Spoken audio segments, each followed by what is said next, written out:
Dummy. Yeah. Are we live? Are we live? Are we live? Are we live? Are we live? Yes, we are. We are live. Welcome to the All Even Podcast. My name is Barry Grant Jr. You can catch me on Instagram and X at All Even Podcast. You can listen to the show on Spotify, Apple Podcasts, iHeartRadio. I'm all over the place. Go to YouTube, hit that subscribe button, like, share, and comment. Tell a friend because the page is growing. Nobody's here. There's no Claw. There's no Silent Assassin. There's no Jimmy. I am under quarantine right now. Not me per se, the family, because people just get sick and I got to take care of people. So it is what it is. But we are here. We are live. There's a lot to discuss. What the hell is going on with the NBA? Cash Patel got the NBA in a frenzy. Chauncey Billups, I didn't know that he was a mob dude. But what are we doing? Terry Rozier, I knew that there was something wrong with him. Like, I knew that there was something deeply wrong with him. So it don't shock me. But Damon Jones, nasty work. Nasty work. We're going to talk about that.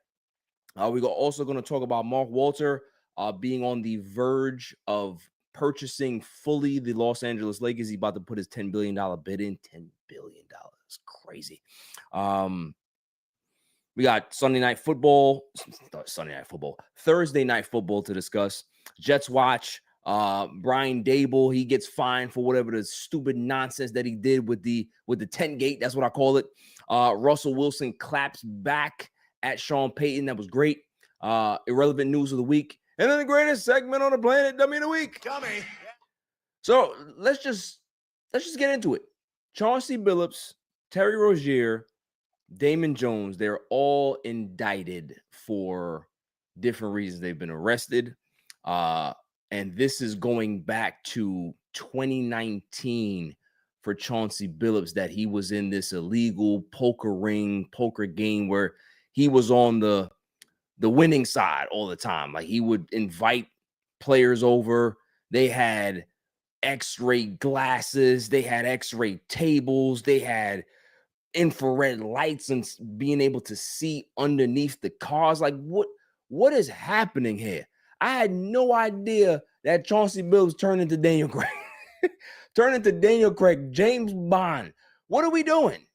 Like, and then on top of that, to know that this has been going on with him since 2019. He got the job with the Blazers in 2021. So do the math here. It kind of feels like he took the job to kind of continue this relationship or whatever's going on, because they said that he's defrauded or scammed over $7 million. This is bad news. Like, when you talk about big time Fed time, like, there's a couple of different things that I see that he's going up for. You know what I'm saying? Like the $7 million, the actual illegal gambling ring.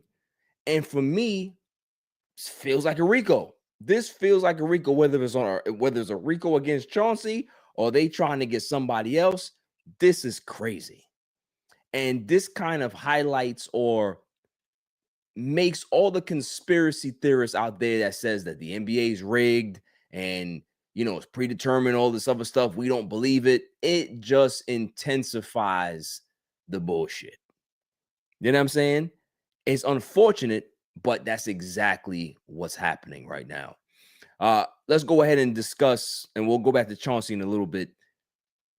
The other side of this, you got Terry Rozier, who got caught up in the prop bets and the over-unders and all this other stuff, and he's arrested.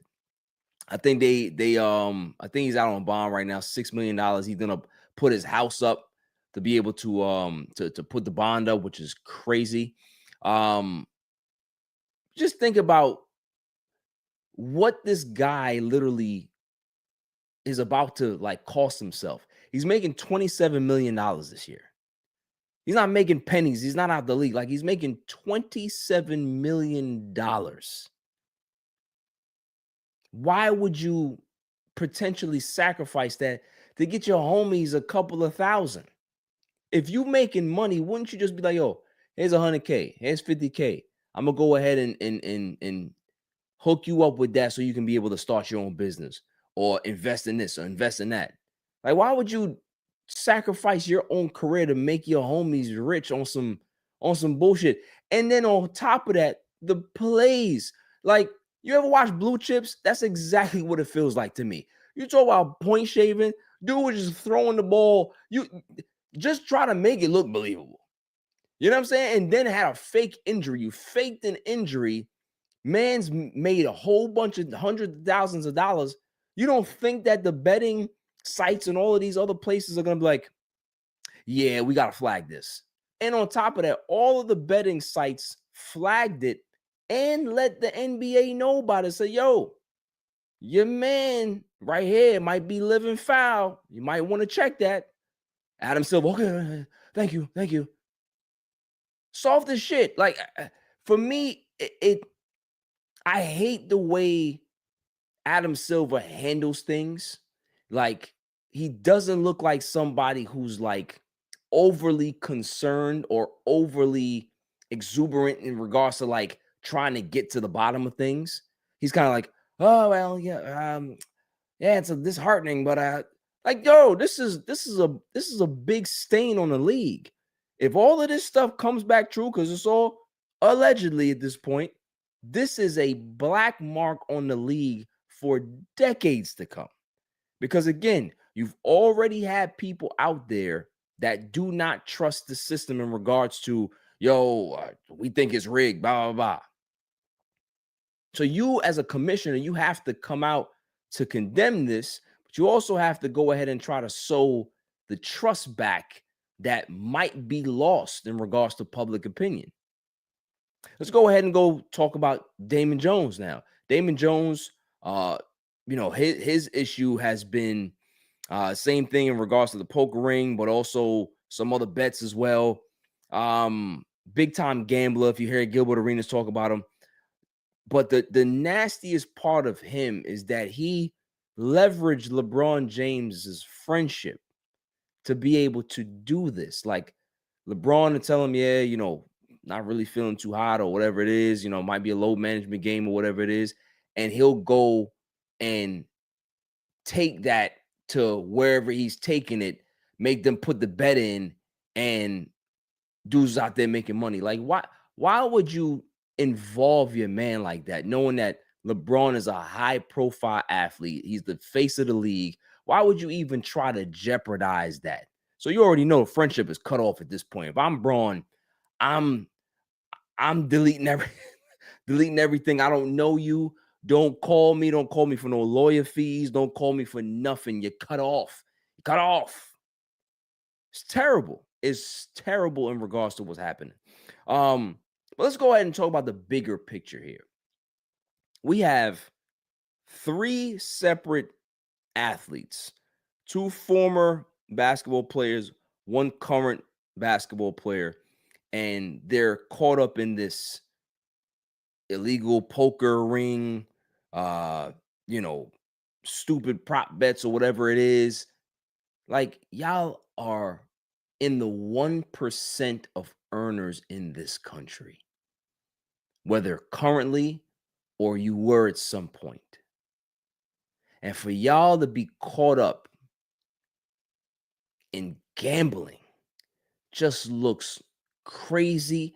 It's reckless. You have put the league in danger, but there's a bigger problem here as well, is that I don't look at nobody when it comes to gambling. Go ahead, put your bets in. I'm that's not me. I'm not going to do that, right?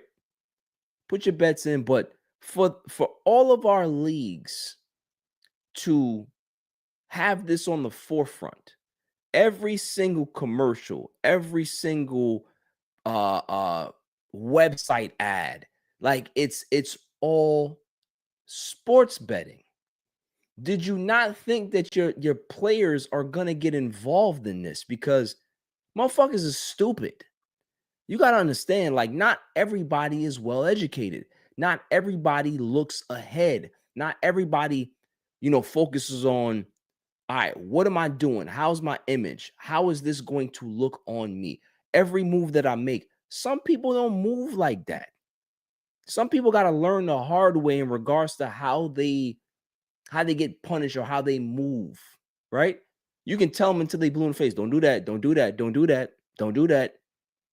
And they'll still do it. So again, it's one of those things where it's just like, bruh, I just, it's a bad day for the NBA just because we know that I don't know when this is going to be something that ends up like clearing the league and they end up, getting the trust back for the people. This is bad. This is bad. And everybody needs to realize how bad this is. But I want to go ahead and play some stuff here. So let me go ahead and find the video.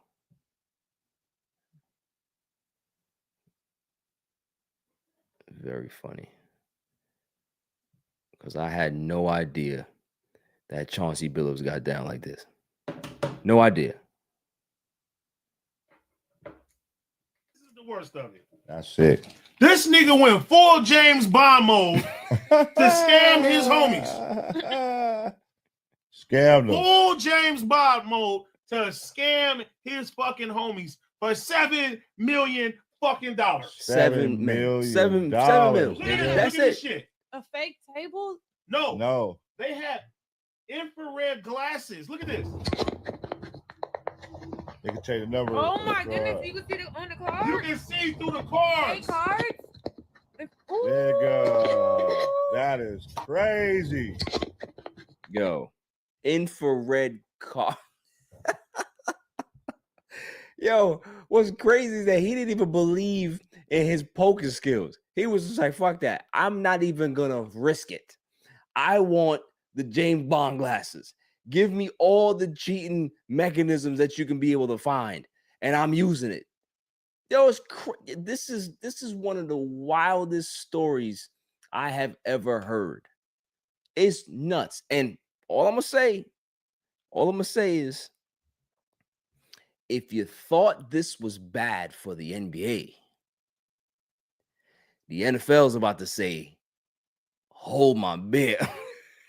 Because all the fantasy money, all the prop bets, all the over-unders, when it comes to sports betting, football's at the top of the list. So you about to see some last Boy Scout. It's gonna be bad. It's gonna be bad, bro. Like, I'm not trying to like throw nobody out there. I'm not trying to throw no shade at nobody, but yeah, I'm sure there's gonna be some big names that come out in football. Yeah, I mean, I don't know. There's a lot of people that think that a certain team should be there. We're not gonna say no names. We're not gonna say no names in regards to what team, but I'm sure there's a team out there that people will be like, yo, you're gonna have to watch them because it's been up on them. It's sus. It's definitely sus. Moving on. My biggest thing here is my Lakers. My Lakers are about to be sold. And like officially. Mark Walter is about to put in his bid. I believe it's going to be tomorrow. He's going to officially put the bid in so it can be able to, get to the proper channels, get to the board of governors and all this other stuff. And you need 2/3 vote or all of this stuff. It's going to go through. He's going to get, you need 75%. He's going to get 75%. And I can see him owning this team within the next 4 to 5 weeks. And what does that say for the Lakers going forward? Well, you got a guy that, listen, the Dodgers are in the World Series right now. Game 1 is actually tonight. What does that say about what the Lakers can be able to do going forward?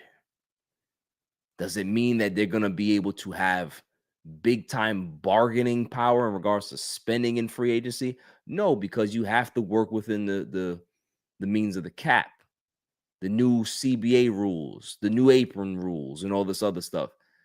So that part is not going to change. But I've talked about this months ago. What will change is the perception of this not being a winning organization over the last X amount of years.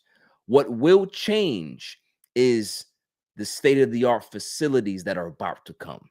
What will change is all the brand deals and all the big marketing deals and pushing the Lakers into the forefront of all of these ad deals, because respected Jeannie Buss, she has treated this like a mom and pop shop. She's expanded it a little bit, but it's been a mom and pop organization for the last 40 years, right? So this is going to be a lot different. The Lakers are going to be a lot more marketable. They're going to be a lot more in your face. There's going to be a lot more big opportunities to be able to see the Lakers everywhere, because that's what big money brings. And Mark Walter got the deep pockets. It's going to allow free agents to feel a lot more confident signing with the Lakers, especially since you got Luka, already in play. There's cap flexibility going forward in the next few years, depending on what LeBron does. If he decides to come back, or if he decides to say, all right, cool, y'all go ahead and y'all use that cap, and then we'll talk about our deal in the back end of it. You know what I'm saying? Same thing with Reeves. It'll be the same situation with him, that they may tell him, listen, we're going to sign you, but you're going to have to wait a little bit. So there's a lot that's going on here. And shouts to Jeannie Buss, shouts to the Buss family for being able to see it and say, yo, as much as we love being Lakers, as much as we love running this team, I think it might be better to have somebody else have it that is more familiar with the big business side of things. And for you to cash out on 10 billion, you can't pass on 10 billion. There's no way. There's no way you can pass on 10 billion. I don't give a damn what you own, who's in the family, or you want to pass it down to such and such. I don't give a damn. Listen, if you wanted it too damn bad, you can take this bill and get the hell out of here. Keep it moving. I ain't worried about you. I'm not gonna risk the franchise to put it in your hands and you might end up being a dumbass. No. So that's the whole thing. I think that they found the right partner. They found the right person to be able to execute this. And that's the best way to go about it. So shouts to them. Moving on. The whole A-Rod Glenn Taylor story with the Minnesota Timberwolves is so funny. Like, Glenn Taylor really thought that he was going to get the team back. And he had these stories out there like, yo, A-Rod met with KG and he didn't tell me. So that in itself is like a breach of the contract. Motherfucker, no, it's not. No, it's not.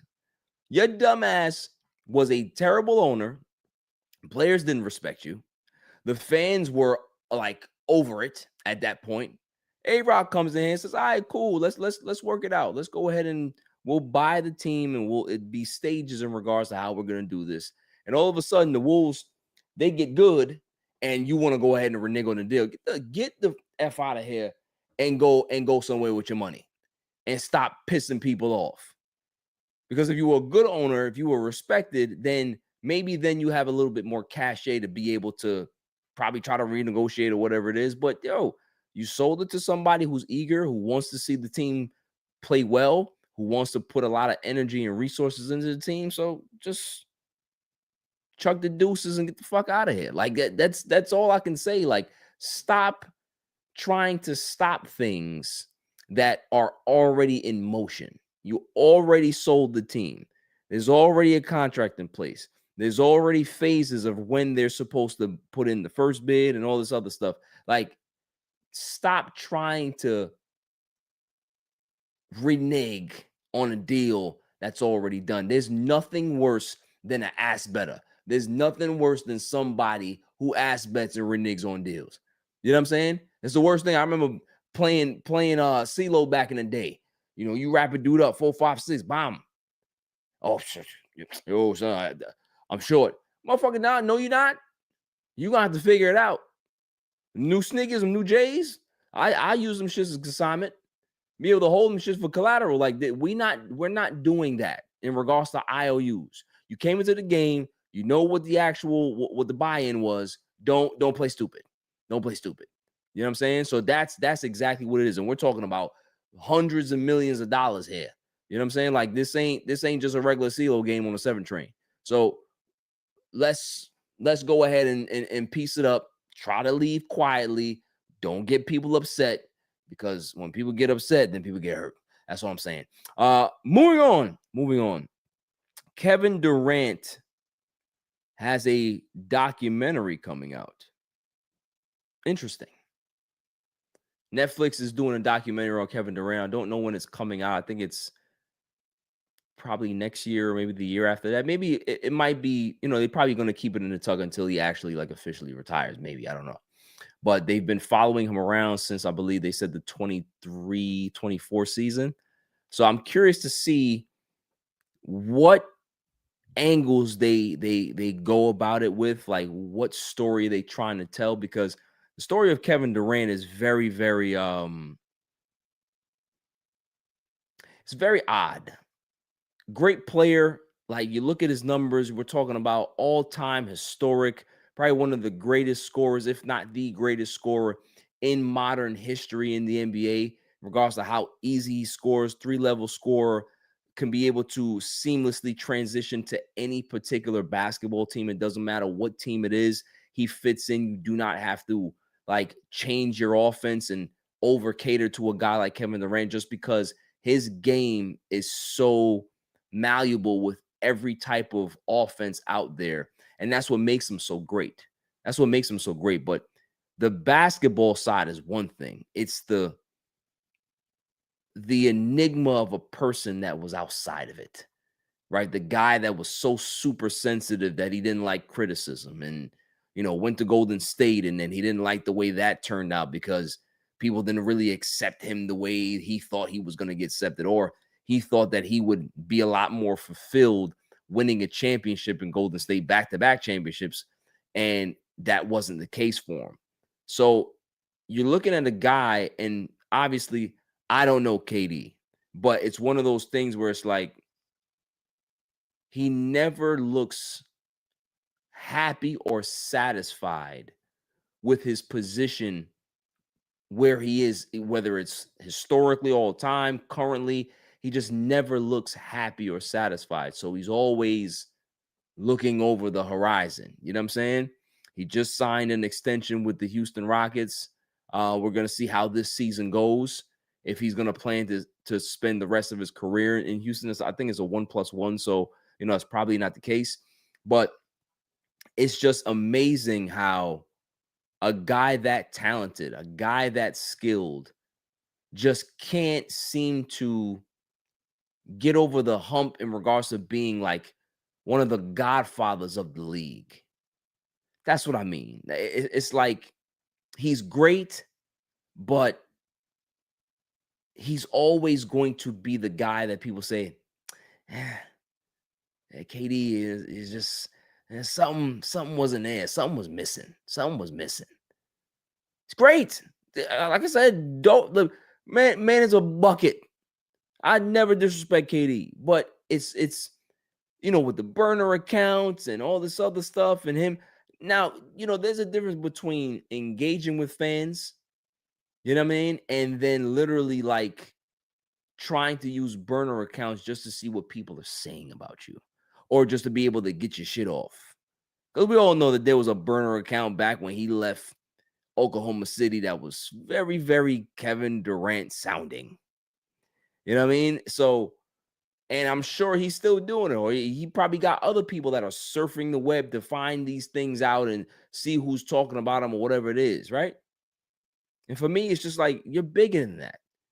You're one of those like iconic legends of the game that you don't need to do that.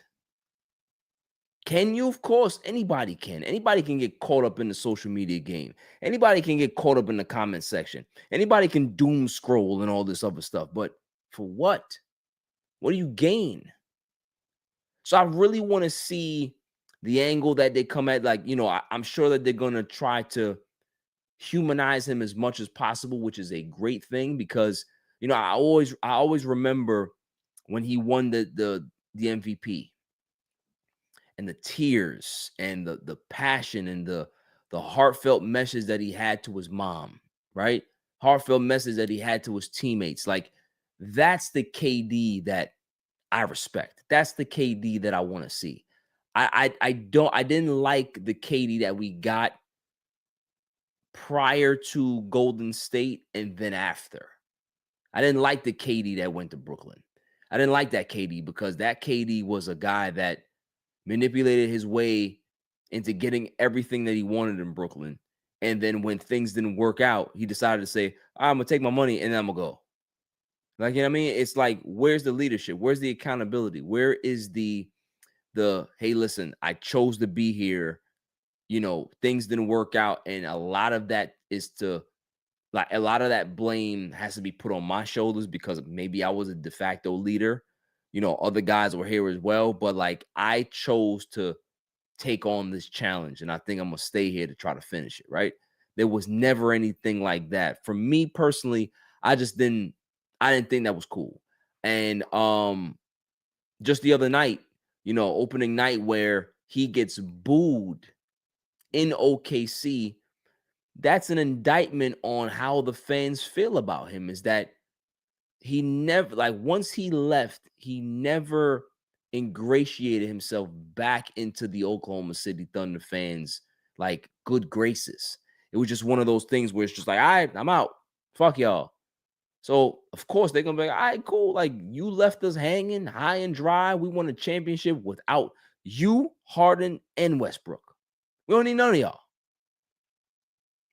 We got it out the mud with Sam Presti, with the draft picks, with SGA, all the guys that we have. We don't care about that 7-8 years that you were here, that legacy. Like Thunder fans are ready to move on. And I'm sure maybe 5-10 years down the road, things will change, right? Things will change. Things will start to get a little softer. There's regret there. There's revisionist history, all of these things. And they can be able to kind of like look back at the time that they did have and realize that, man, and they have something special. Man, if they would have kept that together, if James Harden would have been able to be retained instead of them getting petty and, not re-signing him over a couple of M's, trading him to Houston, what could have been, right? They lost to Miami. But what could have been? Could they have kept that team together and probably been the next dynasty for the next decade? Probably. But we'll never know now, right? Because they all decided to go their separate ways and they all have different relationships with the franchise. So, moving on. Talked about Stephen A. Smith last week. Don't necessarily believe I want to go into full detail about it. For me, the biggest thing is that when you go on Melo's show and you go kick Braun's back in again, it just makes it seem like you're really playing the old hits at this point. Like nobody's calling for this shit. No, like it's not like Braun says something and now you got to go ahead and answer. You got to go to his man's pod and try to like do the, I'm gonna show you up type of thing. This was like unwarranted. You just came out of nowhere and was just throwing haymakers. All because you felt guilty about what you said about Jasmine Crockett and that weak ass apology that he had. Like if you listen to it, it didn't even sound like an apology. It sounded like, oh well, I'm sorry in my tone. And motherfucker, what had nothing to do with your tone? It was the message that you were sending. The message that you're sending that somebody else can be able to talk that way, but Jasmine Crockett can't talk that way. You have made a career on talking the way you talk, screaming A. Smith, yelling to the top of his lungs about certain things that he doesn't really have much nuance about, but he's just gonna give the emotion and the bravado. And you made a life. You made how much millions of dollars doing what you do and how you do it. But when Jasmine Crockett speaks the way she speaks, it's authentic. People receive it well, and her constituents in her district love her to death. You have a problem with how she speaks. Isn't the pot calling the kettle black? That's bullshit. So when you go to Melo's pod and you're talking about Braun, and it's like I'm looking at a guy that's unraveling sports-wise. Straight shooter and all that stuff. That's where you're going to go, bro. That's where you're going to go. That's where your lane is. You're going to be the next big conservative voice for the Republican Party. They're going to use you as a useful idiot and all this other stuff. Salutes to you. But at the end of the day, bro, that ain't it. And to further this and to continue to push it on and make it seem like you this big ass tough guy, I really don't think it's necessary. And it says a lot about a person that's going to go ahead and do that and not even apologize the right way and take so long to apologize after people were kicking your back in and making. I think everybody made a video about Stephen A. Smith about this shit. So the fact that you saw the backlash is why you decided to apologize. Had there not been like this huge uproar from everybody, I think you would have just kept it pushing, because you are what you call an egomaniac. Because people are coming after you, you feel that it's up to you now to try to silence that. And then you're gonna be like, oh well, I didn't mean anything by it. Yeah, of course you did. Of course you did. So moving on.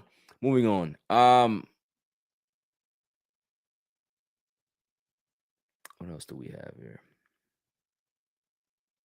I ain't gonna lie. I want to go back to Billups. What the hell was he thinking? Like, for him to even like be caught up with the mafia. Like, this is old school shit. This is like 90s where you know the culture knows. Like, mafia was big. Philadelphia mafia. You got a New York mafia. Like, this was huge. And for you to get tied up into this, how? How? Nasty work. And then you're going to invite all the high-profile basketball players or football, whoever it is, and steal their money? KG got caught up in it. He wasn't doing nothing foul. You robbed him too. Like, this is crazy, bro. For Chauncey Billups to be a Hall of Famer, to be caught up in this. First off, if found guilty, they're gonna strip you the Hall of Fame. You're gonna do Fed time.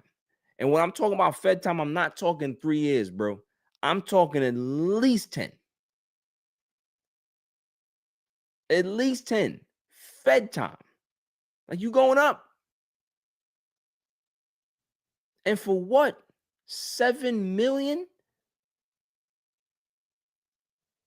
You making $2 million a year coaching the Blazers. So in the 5 or 6 years you was doing the shit, you only scammed $7 million? Bro, this is crazy. Big Baby and all these other dudes that was caught up in the healthcare scam. Like, that whole era is just nasty right now.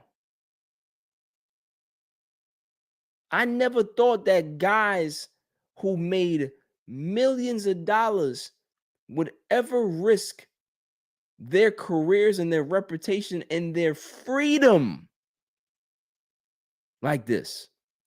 I can understand somebody who ain't got it, who is last 50,000. He gonna be like, yo, I'm gonna go to the mob boss and see what they can be able to do for me. Maybe he can use me to run numbers or do whatever. Because I'm trying to make it. I'm trying to get some bread. You already have the money. So I'm curious to know what referees, I'm curious to know what other players, like, this is bad, man. Then the whole tanking thing, right? That you gave people all the best, like, yeah, we about to start tanking soon. And then when you go back and look at the actual games, I think it was sometime in March 24th or 20, somewhere around there. If you see the starting lineup, the only good player in there was Shaden Sharp. Everybody else is trash. So you was already telling people, yeah, we're going to tank. We're going to tank it. Put your money here. Rest in peace, Pete Rose. But Pete Rose is like, God damn. I didn't even do that. I bet on my team to win. I bet on my team to win, and they banned me for life. That's crazy.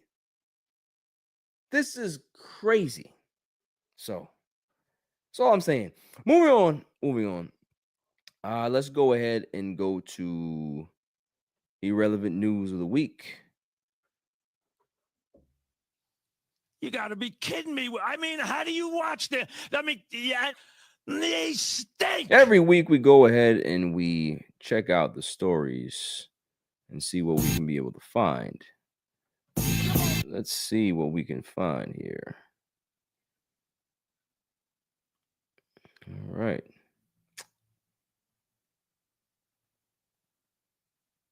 Oh, this is funny. This guy runs a company that yells at your boss so you don't have to. Could you imagine paying somebody to talk about your boss or yell at your boss because you don't have the stones to do it? Yeah, that's a fire ass business. I'm not gonna lie to you. That you pay me and I'm gonna just come up in there. I'm gonna curse your boss out. Yo, my man told me that you like to be in the back with the nudie magazines and you stay in there for like 45 minutes and you have the nerve to clock my man when he's like a couple minutes late from his lunch. What are we doing?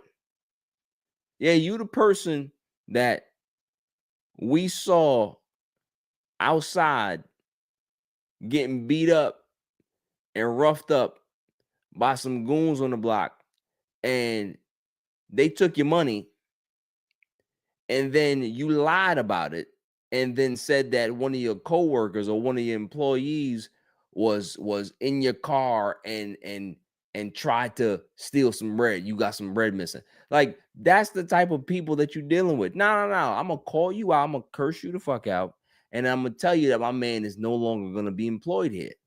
That's what he hired me for. He hired me to do the dirty work. That's nice. I would do that. I would definitely do that. I would be the person that you can hire, and I can just go out there and just tell you about yourself. I would do it. And I wouldn't even charge big money neither. I do it for 50. I do it for 50. I do it for the cheap. That's satisfying work to me. That's like charity. That's like philanthropy. You want me to go curse somebody out on your behalf? I got you. So I would definitely love to do that. Moving on. Let's see here.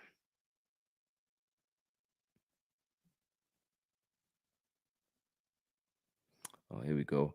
Nas and Resorts World NYC to contribute $2 million for hip hop museum construction. That's a good thing for Nas.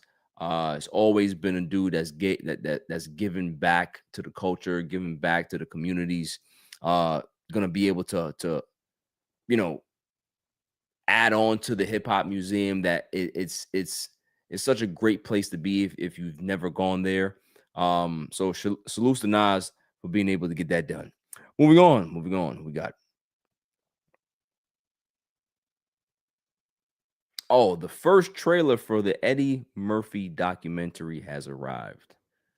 I have been waiting for this because I don't think a lot of young people understand how great Eddie Murphy is. I'm not even gonna say was, because he's still going, he's still doing it. Is like Delirious is one of the greatest comedy specials of all time. Raw, one of the greatest comedy specials of all time. You know, it's sad that he's kind of like ashamed of it now because we're in different times. You know what I'm saying? So, you know, he can't really like celebrate it or be proud of it just because of the jokes and the era that we're in. It's just like, dude, like, just leave it alone. I understand that you're trying to keep working and, you know, you don't want nobody to cancel you or try to put you in a box and minimize your earning potential going forward. I get all that, but come on, bro, you're a legend.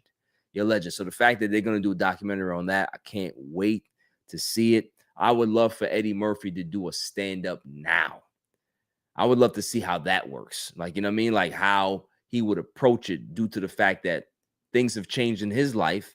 His perspective has changed. And, you know, we'll see what type of angle he does if he does decide to go back to stand-up. That would be cool. If I can get one more stand-up special from Eddie Murphy, that'd be fire. But I can't wait to see the documentary just because I know how great he is. And a lot of people need to realize all the success, all of the movies, all of the just the great things that he's done as an entertainer. It's like it's a lot of things that get forgotten. You know what I'm saying? So salute Eddie. Moving on. Stranger Things series finale will release in theaters. Now, when my man Rob sent me this, and shout out to Rob, I was like, now we gotta go to the theater? Like, what? What type of like trying to steal my money and milk this for all you can milk it for? I don't like that. But at the same time, I was like, I don't like it, but they're gonna have my money because I'm going. You can't tell me that Stranger Things is gonna be the movie theater and that's gonna be the series finale. I'm not gonna go there. Of course I am. I don't like it, but of course I'm gonna go. Then I found out that it's gonna be dual, like they're gonna release it. They're gonna put it in theaters the day that they release the entire final season. So I think obviously you're gonna be able to watch it as the final, you know, the final episode in your house. But if you want to go and have the experience in the movie theaters, I think that they're gonna give you that opportunity as well, which is cool. I ain't gonna lie, because gotta see it. And they said that there's gonna be some deaths, some people that go away that it's gonna have people crying. I'm not trying to go there. You know what I mean? Like I don't need to get emotional, but it's gonna get emotional. You know what I mean? We invested a lot of time into the updated Goonies. You know what I'm saying? So salutes to Stranger Things. We can't wait to see it.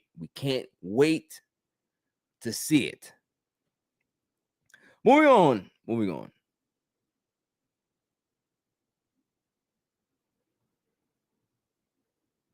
You know, this was interesting.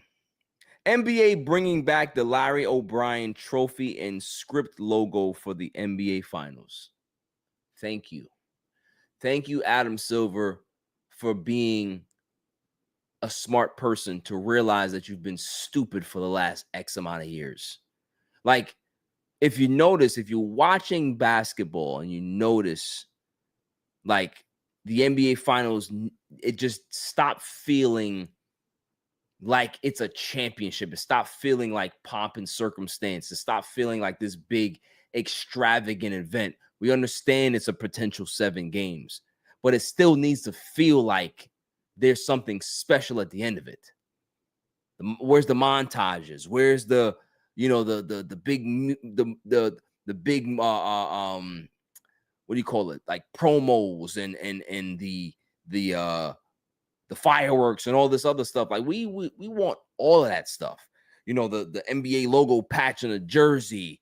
You know, you got the NBA championship things on the back of the jersey, how much championships the franchise has won, the big painted logo in the middle of the court, the script, all of that stuff, like it needs to feel like an NBA championship. It needs to feel like the finals. There needs to be ex-players, ex-MVPs, big moments of the final. Like every time we watch the finals, there should be a big moment that we're watching on TV to know what we're watching. Talk to other players that have, former MVPs, final MVPs, and talk about the moment of being in this moment. Hey, it's a game 5, the swing game. Like this is one of the biggest. I remember back in X blah blah blah, whatever year that was. I had to step up and we faced a daunting task to be able to win that swing game, and we won that swing game, and that gave us momentum to win the series. Like those are the conversations that we want to hear.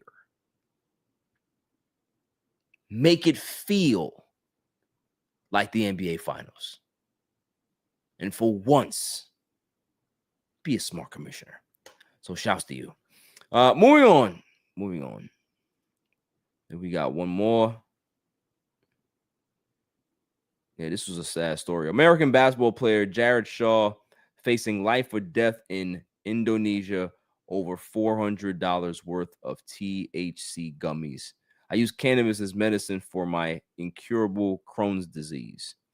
So if you watch the video, it's really, really disturbing of him, being harassed and them trying to, arrest him and get in front of his face and all this other stuff. And, granted, you never want to go to another country and not understand their laws, not understand what severity your actions, can lead to. Like, just because you're a U.S. citizen doesn't necessarily mean you can be able to do whatever you want to do.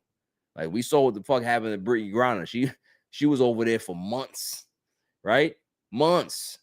So you got to know where you are. You got to understand the laws of that country, because you are at the beck and call of that country when something does happen, whether you did it innocently or you did it maliciously. Like you got to understand that there are consequences to whatever actions you take. You know what I'm saying? Whether you did it consciously or not. So I'm hoping that this dude can be able to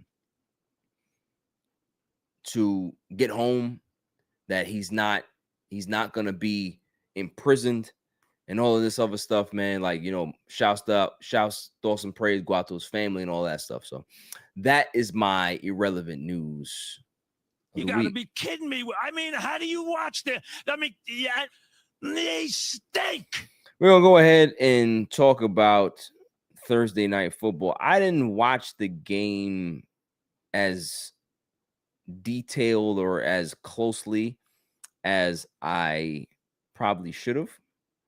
But what I did take away from the game is that JJ McCarthy needs to come back ASAP, because Carson Wentz held it down for as long as he could hold it down, but he's a journeyman quarterback. He really is. For the few plays that I watched, it just wasn't connecting. Pressure was there. He just looked lost. And that's what he's been for the duration of his career, outside of like the first 2 years of his career. Lost. So the fact that the Vikings, they're going to get JJ back soon. I'm hearing good reports about him being able to possibly be available for next game. So we'll see what happens with that. But they can't continue to go like this. And if JJ McCarthy is not ready, I think they really need to start considering probably getting on the phone, calling the Atlanta Falcons, and go get Kirk Cousins. Because if you can go get a Kirk Cousins, you can now give JJ some time to develop. And if JJ's your guy, then cool. But if he's not your guy, then now it's going to make your evaluation process a lot faster to know that, okay, let's use Kirk to be able to steer this ship. But we know that we're going to have to go ahead and draft another quarterback eventually. And this draft is pretty good. So we can be able to possibly go and get one of these guys and dangle JJ McCarthy out there as trade bait to be able to put in a package to be able to get another quarterback if that's what they decide to do. But you can't keep throwing fucking Carson Wentz out there. You just can't. You just can't. On the Chargers side of things, I mean, Justin Herbert, just spectacular game. 227 yards, 3 touchdowns, and an interception. That kid, Kimani Vidal, had a great game, 117 yards and a touchdown on the ground. This was crazy. You had Ladd McConkey, right? He played well, right? Led the team in catches, yards, and had a touchdown. But what the hell happened to Quentin Johnson? Like, how do you go a full game? No targets, no catches, no nothing. I've never seen nothing like that. And mind you, this is a number 1 receiver. Ladd's great, but he's not the number 1 guy. Just crazy. So, you know, for me, and I'm biased because I had him in fantasy. Like, you gotta do something. You know, but seriously, like, I've never seen a go-to player not have any impact in a full game. Like, I need to see what his snap count was. If his snap count was low, then that's kind of concerning, that the fact that he wasn't even out there, right? But just seeing the stat line, it's just like, yo, what is happening? You know what I mean? But you know, the Chargers are a good team. You know, they had some hiccups with a couple of bad losses, but they do have the core, they have the depth to be able to be really good and win. So I'm curious to see where they end up finishing, because there's a lot of parity in football right now. I can't tell you who the best team in football is right now, because I don't necessarily believe that anybody has kind of like separated themselves. Every team is kind of flawed. Every team has its good stuff, has its bad stuff, and there's things where you can say, you know, that might hold them back. We don't know, right? So there's a lot to it, and I'm curious to see who ends up, you know, getting to the top of the pack. But the Chargers are going to be one of those teams that are going to be in that conversation. Absolutely, no doubt. Moving on. My Jets. We are I wouldn't even say we're a joke, because we're past being a joke. Yeah, Woody Johnson, and I'm not somebody who's gonna ever defend Woody Johnson. I will never. But when he was, you know, he was at a fundraiser or whatever he was, and they were talking about, you know, the state of Aaron Glenn, and does he still have confidence in Aaron Glenn and all this other stuff. And it's just like, yeah, I got confidence in Aaron Glenn, and I'm paraphrasing at this point. He's like, but you know, it's tough to be able to kind of like get consistency and be as good as you want to be when, you know, you're getting poor quarterback play, when guys are rated as low as they are. You know, you look around the league, and if you have guys that are rated that low at the position, you know, you're not gonna churn out many wins. And some people were just like, oh, well, you know, that sounds a bit harsh, but it's a fact. Like, we know this. I talked about this last week in regards to Stockholm syndrome for Jets fans. You got to stop accepting bullshit. And the fact that we know that Justin Fields is not it. He's not the guy for this team. He may end up latching on with somebody else. Quarterback one gets hurt and he gets his opportunity and never looks back. And that's great for him. But some people are not built for certain places and certain atmospheres. New York is a different animal. Being a Jets fan, being in that Jets uniform comes with a different level of stink. And if you're not great enough to get that stink off of you, then it becomes toxic. And we have to repel you and get you out. Or you run out of here because you got to get free of the stink. That's the way it goes. You got to have tough skin being here. You have to perform being here. But it also doesn't just fall on the quarterback. It also falls on the coach. It falls on the coaches. It falls on the staff, the roster, the construction. It falls on the leadership at the top.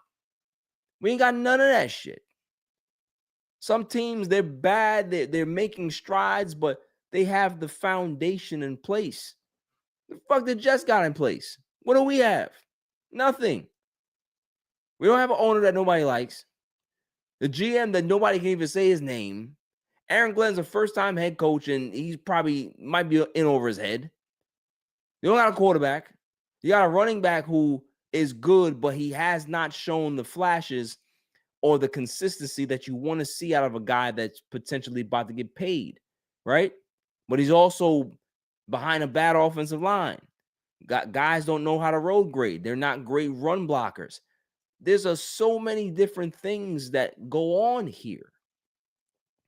You have, Lazard. Who the hell wants him? No one. Garrett Wilson cries and complains. At some point, you might have to consider getting his ass out of here. Sauce Gardner, don't even get me started. The only person I like is Quentin Williams. That's it. Oh, Mason Taylor, too. Mason Taylor ain't bad. And he's a rookie, so there's no stink on him yet. But it's just one of those things where it's just like, yo,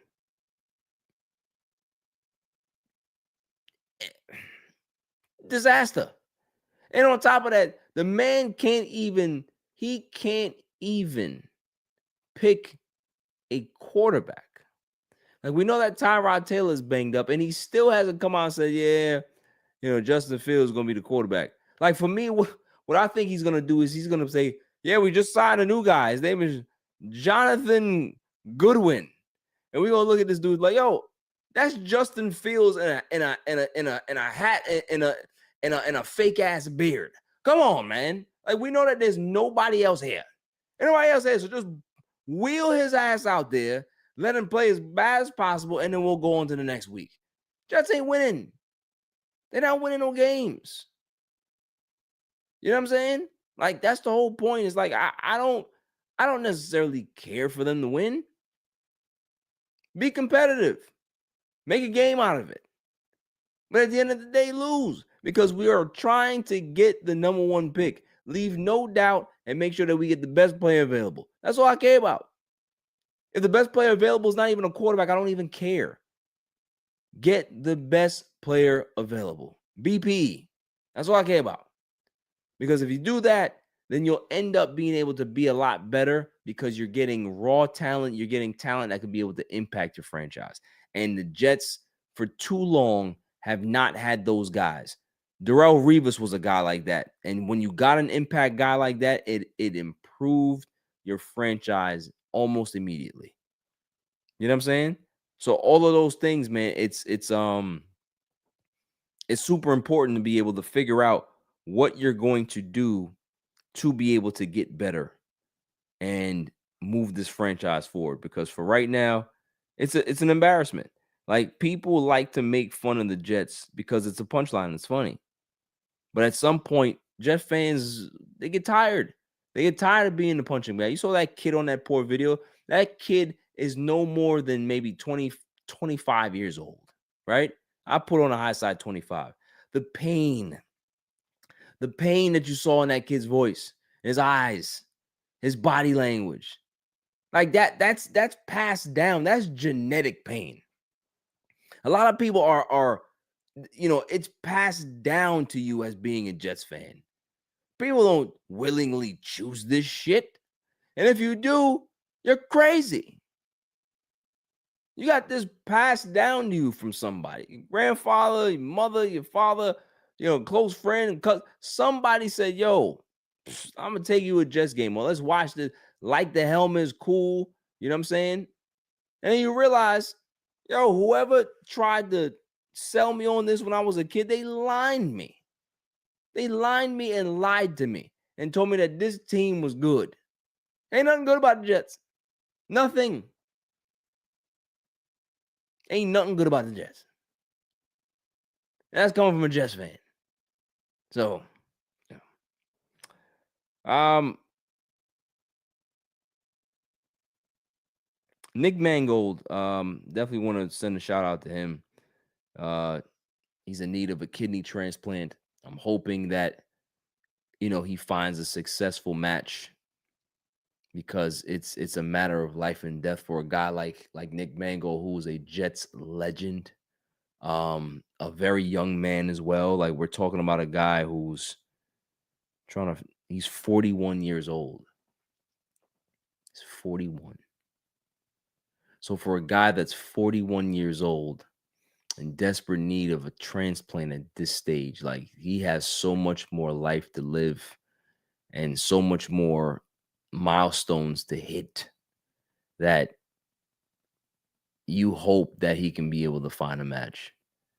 You know what I'm saying? Because, life is precious, man. And when you go ahead and you're a high level athlete, you're well respected, your career goes by so fast in a blink, that now you're in civilian life and you're a family man and you're trying to figure things out. And now the thing that defined you for almost half your life is gone. And now there's this new battle that comes along, and it's like, yo, I don't have the equipment to be able to deal with this, because it's completely different from what I'm used to. When I had problems back then, I would put some pads on and hit somebody. You know what I mean? Now it's like there's this big obstacle in front of you, and there's no pads to put on for you to hit somebody, or there's nobody that you have to block and pancake and all this other stuff, right? Like, there's a new challenge that's completely out of your hands. You know what I'm saying? So it's crazy, man. Like, I hate hearing stories like that. I hate hearing the fact that people gotta go out there and suffer, man. But thoughts and prayers go out to Nick Mangold and his family, and hopefully they find a match soon. Brian Daboll gets fined $250,000, and of course, Scatterboo's in there, whole bunch of idiots in there, because the Giants are dumb. They don't want to go ahead and wait and follow protocol. You got him jumping, dancing on the sidelines, doing all this nonsense, because Brian Daboll he's a desperate coach at this point. He sees his coaching mortality, his job, everything is on the line. But even if that is the case, handle yourself with some pride and dignity, fam. That's all I'm asking. Like, don't show up Russell Wilson. Don't make an ass out of yourself on the sidelines to the point where John Mara has to go ahead and push out a statement. Like, you think that he wanted to do that? You think he wanted to hire some PR person and be able to go out there and put a statement together for your stupid ass? It's just crazy. Go eat a sandwich and go shut the fuck up. Like you're a coach. Handle yourself with dignity and pride and be a leader, instead of jumping around on the sidelines and being a crazy person. Just because you want to get your young quarterback back in the game. When he's ready, he will go back in the game. It's simple. So, Scatterboo, we all know that kid, he hits people a lot. He hits himself a lot in the head. So, whatever he does is kind of par for the course. And you're like, Scatterboo. All right. But Brian Daboll, as the leader of this team, the head coach, nah, that's corny. That's corny. And when it happened, I called it out immediately. You can go to my TikTok right now. You go to my social media and see that video. Pretty well received, just because, like, we all know that Russell Wilson is not the same guy that he used to be. But at the same time, it's like, treat a guy with respect. Like, that he might not be your guy. And if he's not your guy, then why is he QB2? Why is Jameis not listed as QB2? And if he's not your guy, then you still have to find ways to just be as neutral as possible when you're a head coach, because you cannot show that type of emotion, because then you're going to allow, and this is segueing into the other topic now. You're going to allow other coaches to be able to feel that they can be able to now take jabs at Russell Wilson, right? And again, I am not a Russell Wilson fan. I'm not. But when you go ahead and do things that make Russell Wilson now have to like protect himself, it's kind of interesting, right? So trying to look for the sound bite here of Sean Payton saying what he said about Russell Wilson. I have a ton of respect for that organization. I spent 4 of my early years there, close with the Mayor Tisch family. You know, they found a little spark with that quarterback. I was talking to John Mayer not too long ago, and I said we were hoping that change would have happened long after our game. So he's basically saying that you should have waited a little bit before you put Jackson Dart in, because we wanted to see Russ and bust him up. And then Russ goes ahead and responds and tweets. And mind you, this is not Russell Wilson, like what people like kind of know about Russell Wilson. He's always been the Jesus Christ, my Savior and Lord and Savior Jesus Christ. We don't talk about anybody, hey, how you doing? Have a great day. Like, that's Russell Wilson. Well, he decided to go ahead and clap back. Says, classless, but not surprised. Didn't realize you're still bounty hunting 15 plus years through the media. Puts up the glasses emoji, laughing emoji, hashtag let's ride.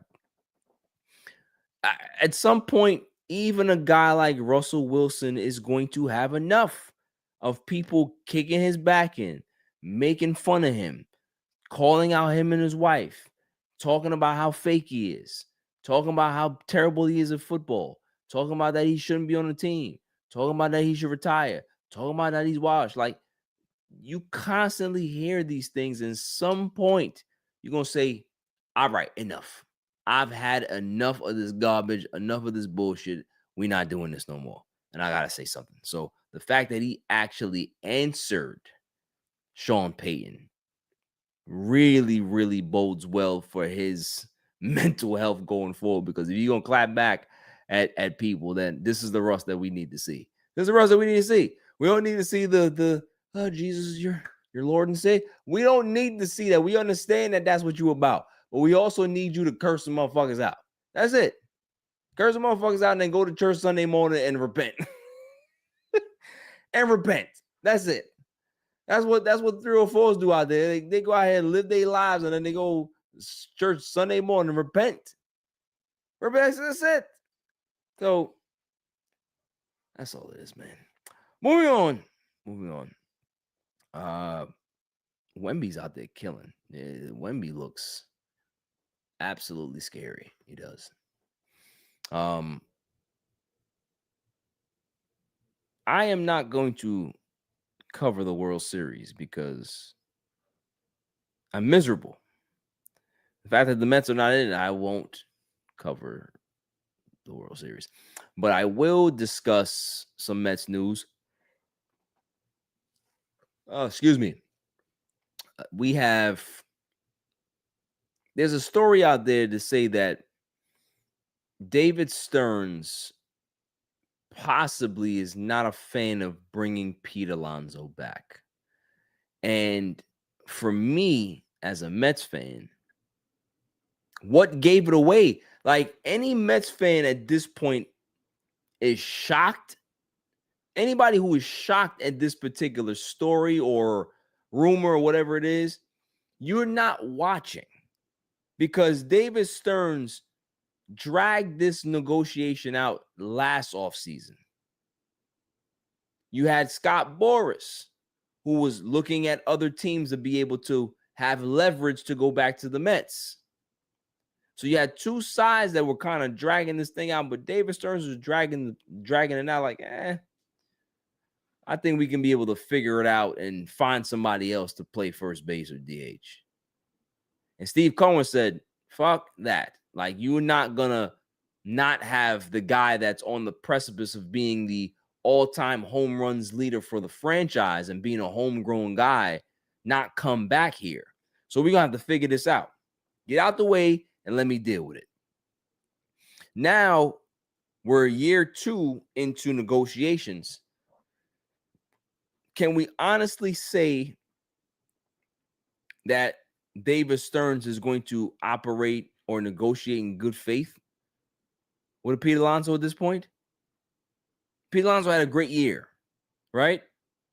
But are you going to extend him past 6 years or 5 years, knowing that he's not a great defender?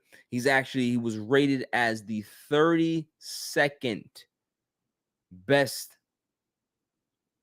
first baseman in baseball, which means that he was dead last in regards to defensive rating as a first baseman, dead last of all the starting first basemen out there.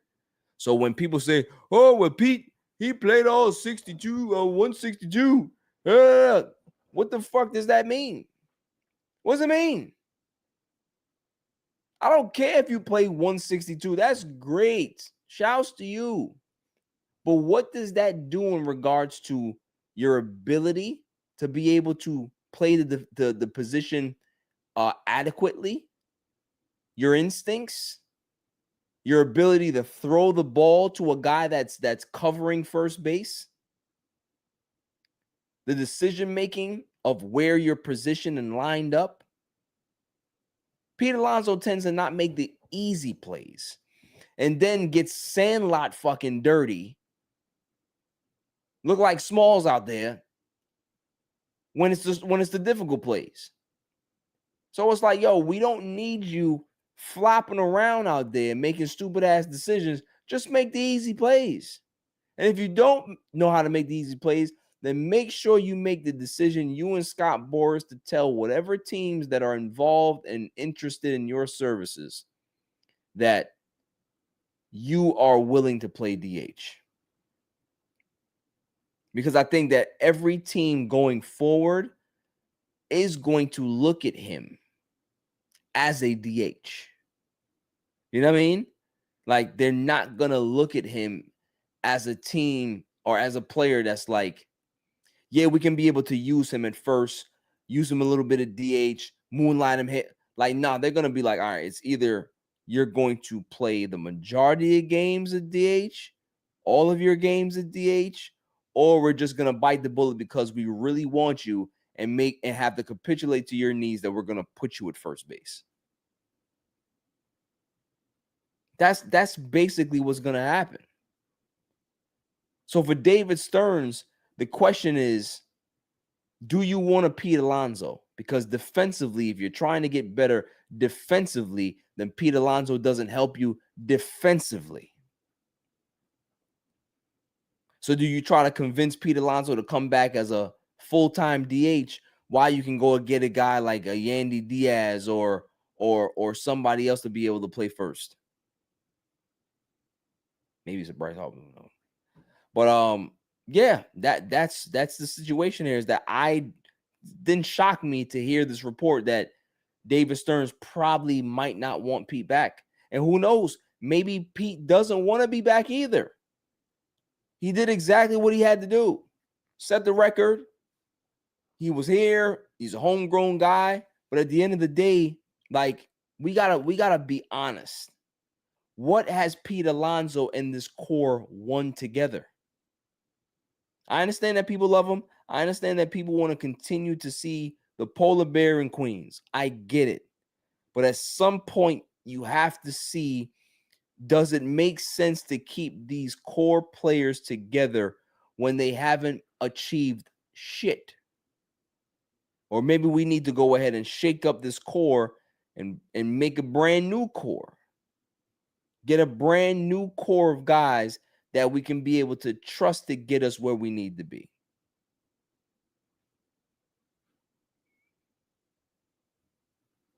It's a tough decision for Mets fans. It's a tough decision for management, because if management goes ahead and they don't re-sign Pete, There's going to be a lot of angry fans out there that want people to be fired. They want people to step down. Like, it's going to get ugly. But at the same time, too, at what detriment do you sign a Pete back just because he's a homegrown guy? He's the all-time home run leader. He blah, blah, blah, blah. Like, there has to be more than that to be able to sign somebody, because, again, you don't sign somebody for what they've done. You sign somebody for what you think they're going to do. And I think that over the long term, Pete Alonso, his bat is going to still be fine. So he's going to grade out really, really good as a DH, but it's going to grade out poorly as a first baseman. Hell, look at David Ortiz. David Ortiz realized, yeah, I got a DH, bro. Like, I'm not great at first base. They can be able to put somebody else there, and I can be a full-time DH and just focus on what I got to do. I don't think that there's anything wrong with that. David Ortiz is a Hall of Famer. So if that's a blueprint for you, then there it is. It's right there in front of you. Hell, there's rumors that said that the Yankees want him. Go ahead and take him. At that point, listen, if the Yankees want Pete Alonso, you go ahead and take him. Well, that means that y'all can be able to stop talking about Bryce Harper, and we can be able to go call the Phillies and say, hear me out. We give you Ryan Clifford. We give you such and such. We give you Vientos. We give you some major league ready players. Give us Bryce Harper, and we'll take care of it. That's what I want. So if the Yankees want Pete, cool. If the Mets go ahead and sign Pete, cool. If Pete Alonso goes somewhere else, cool. But what I want to see is a roster that is put together and constructed properly. That's all I care about. That's all I care about. Am I going to give World Series predictions? Sure. Why the fuck not? Dodgers in 6. I think that Toronto has a chance to steal a game or two. But I do think that because the Dodgers, their team is literally designed for the postseason. Veteran guys, the bullpen, like they're designed for the regular season. I saw this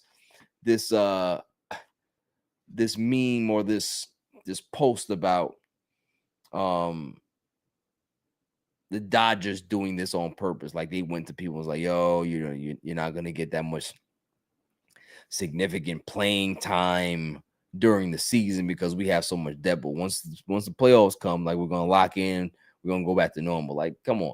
Like, you giving the Dodgers way too much credit at that point if you think that that's what they're doing. You know what I'm saying? So for me, it's just like, nah, not buying it. Not buying it at all. If it does happen, I'm just like, all right, well, I guess I was wrong. I ain't going to be, but I was wrong. You know, so we'll see what the Yankees do. If they want to go ahead and have Pete, go take him. If the Mets want to sign Pete, you take him back.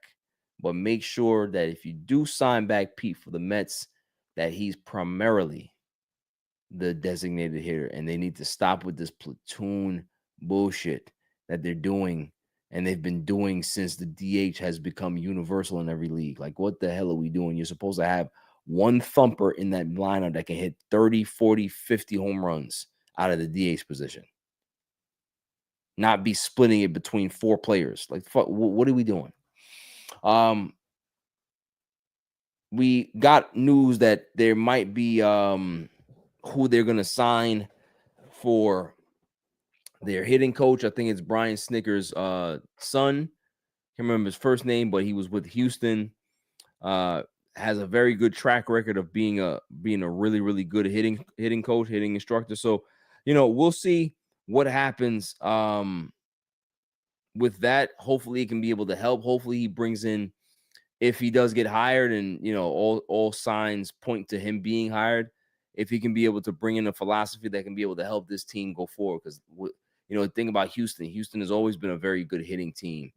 You know, he was Braves. Like, there's a lot of different skills that this guy brings. So hopefully he can be able to bring something to us and help us right the ship, man, because this team is in desperate need of an overhaul, and guys that are professional and guys that know what the hell they're doing, as well as being able to lead these young guys to be able to develop them. So if Snitker is going to be the guy, then let it be so. Do I have a dummy of the week? Sure, I do.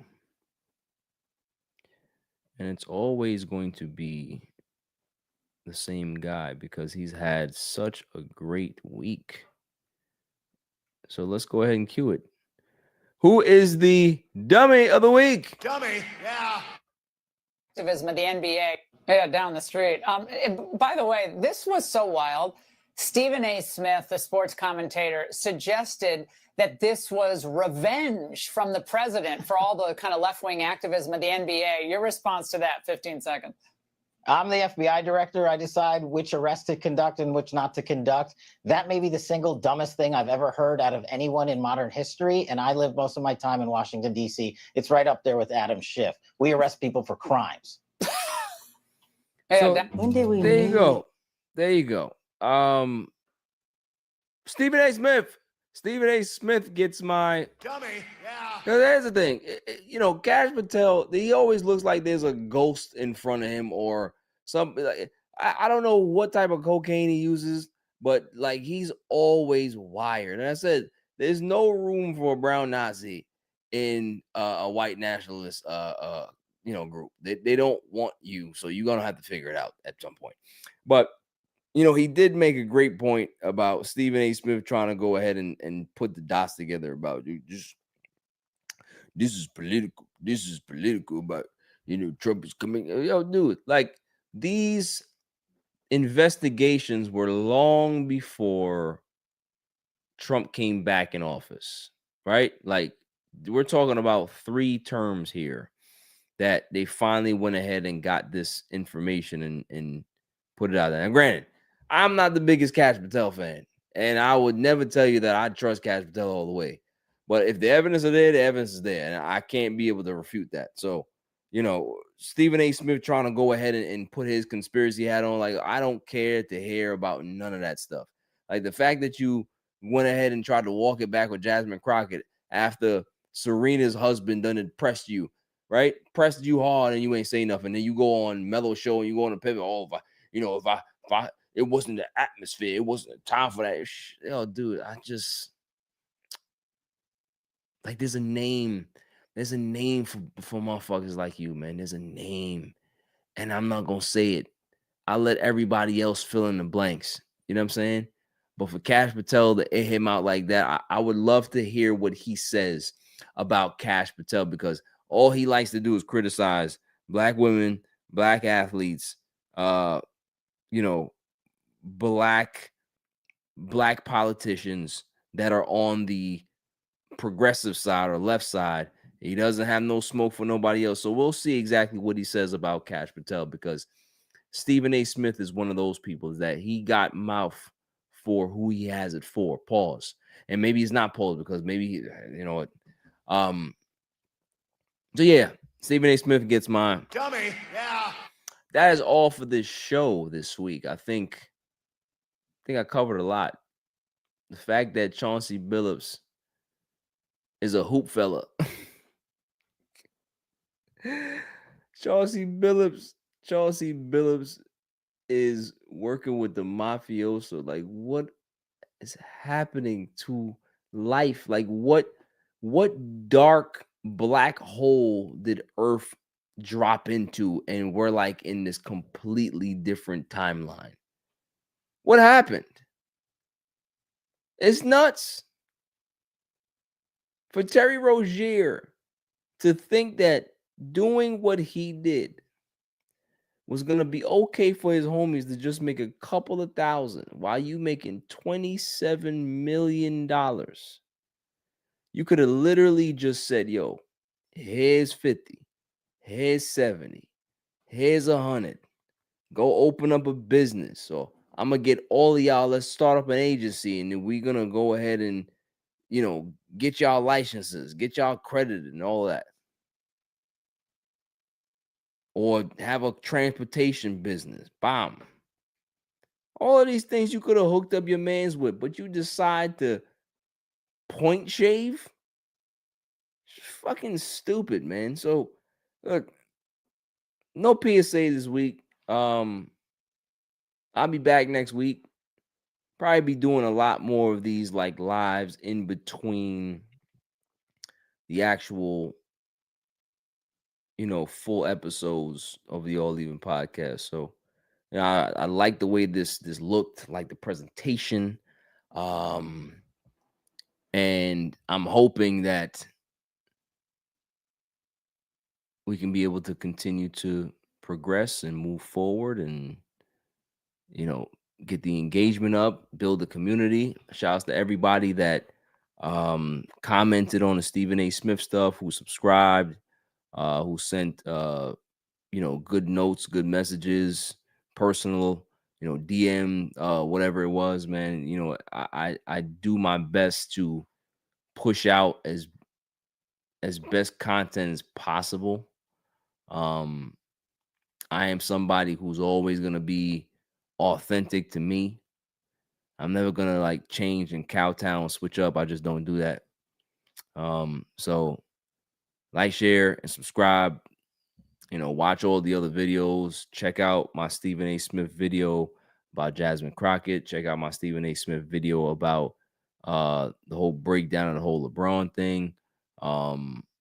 Check out my A-Rod video. I think that's pretty good in regards to like, thinking of why he's been so hated, and I believe that he's been misunderstood.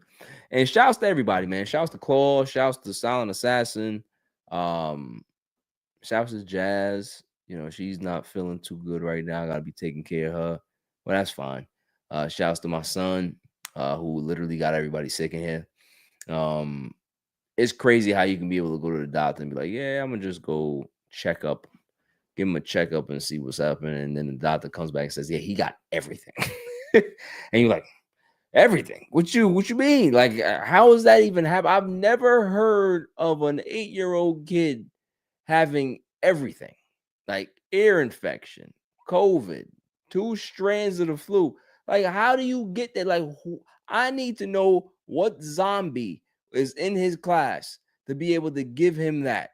And first of all, and second of all, what I'm saying is like children are just germ centers. We love them, but they're germ centers. So when they come home and they sneeze on you and all of that stuff, now you got to deal with the consequences of that. It's just crazy, man. You know what I'm saying? So it's just, I'm down here hiding. I didn't even really realize that all of this stuff was going on in the news until I went to my phone like about 5 minutes before the show. I'm hiding down here, man. So, until next week, stay safe, stay cool, peace. Chauncey, look, you got to relax, man. The X-ray glasses is wild. Mission Impossible shit. Like, what are we doing for $7 million? I could have seen if you would have took 50, 100.